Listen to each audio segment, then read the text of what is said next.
Hi, everyone. My name is Noam. I'm sorry. I'm Nick. Nice to meet you. I'm Catherine Salzman. Hi, We spoke Catherine. on the phone. Catherine Brian Bear. Nice to meet you. Catherine Brian Bear, member of Nice to Congress. meet you. How you guys doing? Welcome.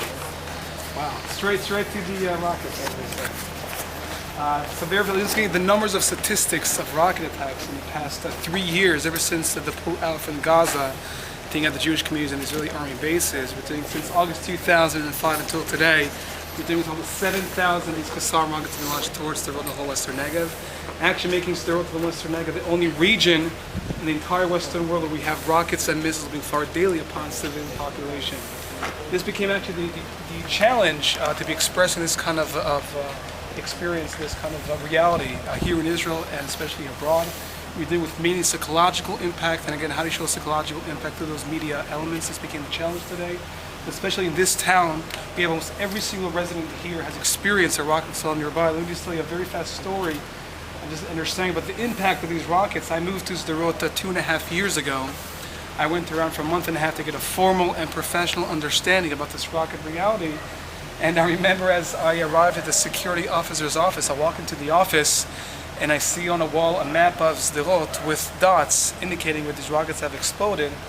The security officer was telling me how that 4 years ago he stopped to put dots on this map because he wanted to notice there's a map of Sderot.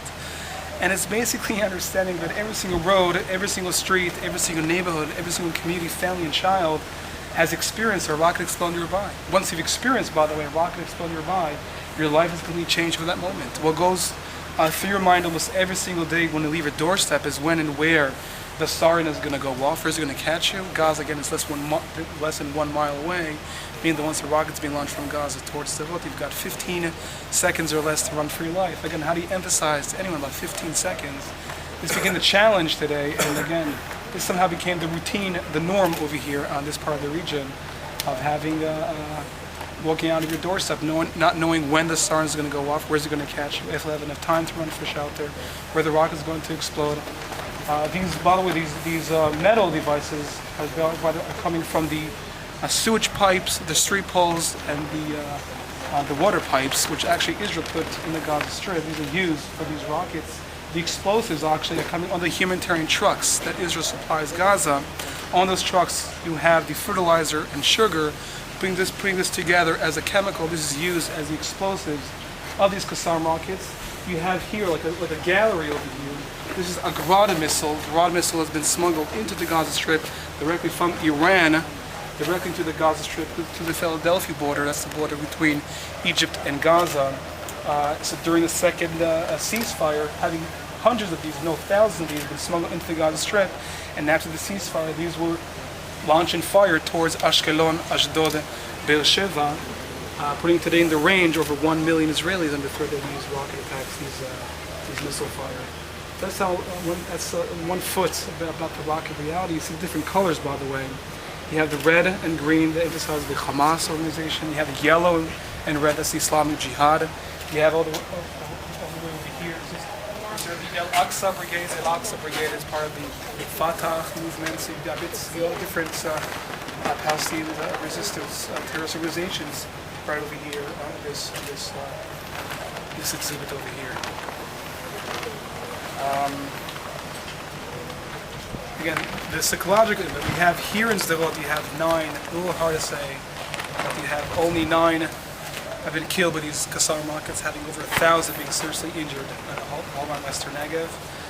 And again, it became the challenge to be comparing this with what's happening in Gaza. You know, when we have to compare or compete with images, with stories, with media coming out from this region, when we have to compare the destruction or the devastation or civilian casualties in Gaza, what we have over here is mainly psychological impact. And this is the most important thing to understand, to explain. 97% of these Qassam rocket targets, according to the Air Force commander, 97% of these rockets are being fired from among the civilian population in Gaza. Meaning these rockets are being fired behind the homes, behind the residential areas, behind the neighborhoods, next to the mosques, inside the schools, towards Israel. Meaning if Israel wants to defend their citizens by hitting that target in Gaza, where the rocket's being launched from, by hitting that target, civilians in Gaza, and if they got either injured or killed, that's what we're dealing with. As we know the term in the media, only when it bleeds, it leads. Only when there's blood, only then the media takes notice, because it's a natural thing for media to show civilian casualties or injuries. So on one side of the region, you got many civilian casualties and injuries. On the other side, over here, just really got many psychological impact. It is much easier showing one side of the conflict. Basically, one side of the conflict is even more exposed. Naturally, outside the country, you would have more sympathy with the sides being more exposed. In this case, is with no doubt, especially after the war in Gaza, is definitely the Palestinians in Gaza. But people are forgetting these Qassam rockets have two purposes. That is to kill and traumatize as many civilians as possible. When Israel tries to pinpoint the target itself, it pinpoints the target itself, and never the civilian population. That's the entire difference that should be mentioned over here. The numbers, by the way, we're waiting for Dr. Katz. Is Dr. Katz on her way? She's the head of the mental health center. She's gives a professional understanding and perspective about the